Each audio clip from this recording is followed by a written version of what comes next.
Okay, now let's look at the execution-generated testing, which is another major flavor of dynamic symbolic executions, which is also called EGT. First of all, execution-generated testing maintains a set of states during testing. A single state consists of a tuple of an instruction and a symbolic store and a pass conditions. First, the instruction denotes the next instruction to be executed. Second, like symbolic state in concurrent testing, a symbolic store is a mapping information from program variable to symbolic variables. Last, a pass condition, PC, is a conjunction of symbolic branch conditions. For example, when performing execution-generated testing on this toy code program, which having only 2 branches, an initial state S0 at line 1 is as follows. The next instruction of the state is an if-else statement at line 2, where each condition is x is equal to 2 times y. And symbolic store is a mapping x and y from alpha and beta respectively. And we do not execute any branch yet at line 1. So the pass condition is just true. In general, execution-generated testing repeats the process of selecting a state among the candidate state and execute the selected state and forking the state into 2 states. So at first, there exists only a single state among the candidate states.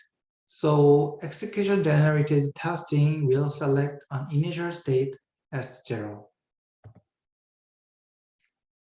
And as you can see, the next instruction of state S0 is if-else statement. So in this case, execution-generated testing first checks whether both sides of branches evaluated by symbolic variable alpha and beta are satisfiable. So in this case, is it satisfiable formula or unsatisfiable formula? The answer is both sides are satisfiable. More specifically, when alpha is 2 and beta is 1, the 2 branch condition is feasible. And when alpha is 2 and beta is 0, the first condition of branch is also feasible. So when both symbolic branches are feasible, execution-generated testing is to fork the state into 2 states, S0 and S1. And this technique properly updates the tuple of each state. So let's look at the updated state S0. As you can see, the next instruction of the state S0 is updated as the inner branch condition at line 3. And the pass condition is also updated from true to the equation alpha is equal to 2 times beta. Also, let's look at the newly forked state S1, where each next instruction is halt statement, which means the end point of the program, and its pass condition is the first branch condition. Alpha is not equal to 2 times beta. So if you look at the bottom left in this slide, you will see that there are now 2 candidate states, S0 and S1. And then we again have to choose one of the candidate states for exploring the selected state more deeper. So suppose that we choose the state as 0 again. Again, the next instruction of the state as 0 is if-else statement.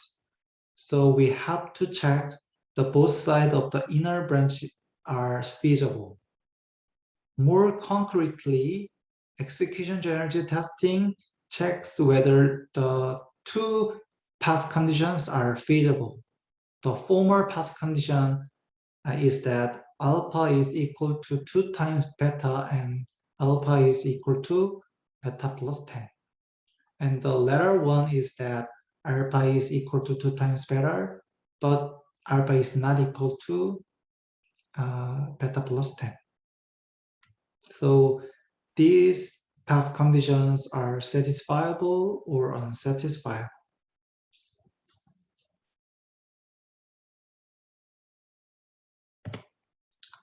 In this case, both branch conditions are also feasible. For example, when x is 20 and y is 10, the program execution will exercise the two true branch condition in the programs. On the other hand, when x is 10 and y is 5, the program execution will exercise both outer true branch and inner first branches. So as the both sides are feasible and satisfiable, so this technique is to fork the state as 0 into the two state as 0 and as 2. And also, execution generative testing updates each state information appropriately. As you can see, in this case, the next instruction of S0 is the error statement, and its pass condition will be the equation that alpha is equal to 2 times beta and alpha is equal to beta plus 10. And the state S2, which is forked, also reached the halt statement, and its pass condition will be updated as alpha is equal to 2 times beta and alpha is not equal to beta plus 10. So when looking at the bottom left again, there are now 3 candidate states, S0 and S1 and S2. Again, we have to choose one of the state, and we suppose that we choose the state S0 and then execute the error statement while not update pass condition because we do not meet the third branch condition in this program. Then finally, S0 state also reaches at the halt statement. So execution generative testing also try to one of the candidate state again and select S0 again. When selecting the state, having the next instruction is halt statement, which means that the state reaches the end point of the program. This execution generative testing finally generates test case by feeding the pass condition of the state to SMT solver. So in this case, it takes the formula alpha is equal to 2 times beta and alpha is equal to beta plus 10, and it returns the test case alpha is 20 and beta is 10. After generating test case reaching the two true branches in the programs, execution generative testing terminate the state as 0 and remove it from the candidate state. Again, execution generative testing selects one of the two remaining states, S1 and S2. Suppose that we choose S1. So as you can see, the next instruction of S1 is also halt statement. So execution generative testing feeds the pass condition of S1 to SMT solver and generate test case with alpha is 20 and beta is 0. And it also terminates the state as 1 and remove it from the candidate. Likewise, we select the state as 2 and generate test case and remove S2 from the candidate. So there is no state to be more executed. So this technique execution testing will terminate. Okay, let's sum up the work process of execution generative testing by using this algorithm.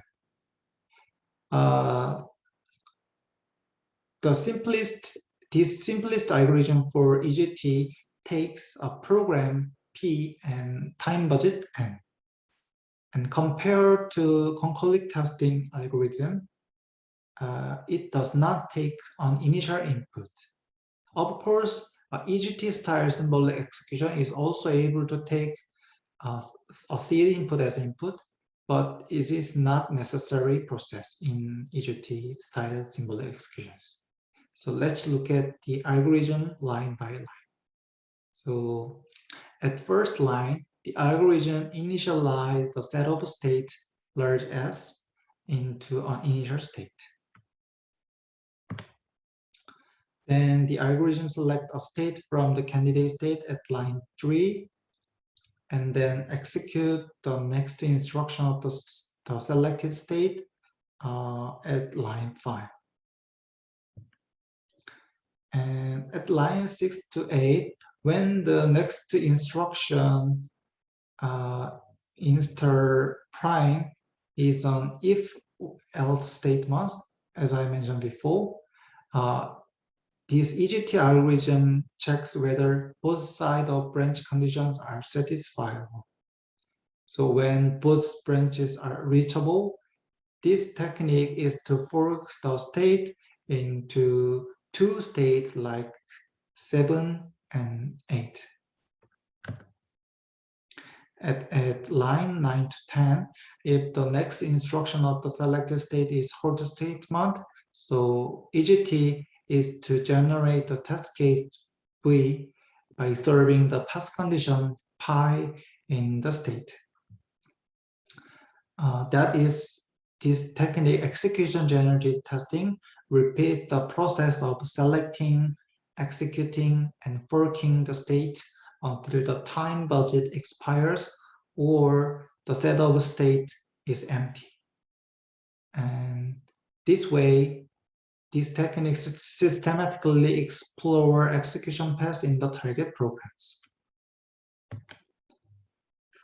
Okay, from what we have learned so far, concurrent testing and execution generative testing seems to be effective and systematic compared to a black box testing, such as fudging.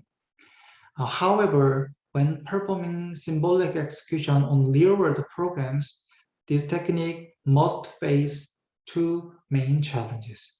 So let's take a look what each challenge is. The first key challenge is so-called path explosion problem or state explosion problem. The problem is that the number of execution paths to be explored is usually exponential in the number of branches in the target programs. So for example, a common utility program, grep version 2.2, has about 4,000 branches, and it means the number of execution paths is 2 to the 4,000 in worst case. So what I try to tell you in this slide is that exploring all paths of any real-world program in reasonable time is simply impossible. That is, even though symbolic execution is able to systematically explore execution paths, the number of execution paths of software in real world is too large to explore within a finite time. Another key challenge is the constraint serving cost. According to this recent paper published at ASE 2020, more than 80% of the total testing time budget is spent on solving the past conditions in symbolic executions. In this bar graph, the x-axis means each benchmark to be tested, and the y-axis is the ratio of the SMT solving time to the total time budget. And as you can see, the solving time occupies more than 80% in the most benchmarks, and even in benchmark such as BC or Make or TCP dump, this solving time occupies almost 100%. In other words, this constraint solving is also a main bottleneck for performing symbolic execution effectively. Okay, let's sum up this second lecture of white box testing. First, we learned the two major flavors of dynamic symbolic execution, namely concurrent testing and execution generative testing. Second, we learned the two open challenges in dynamic symbolic executions, path explosion problem and expensive constraint solving cost.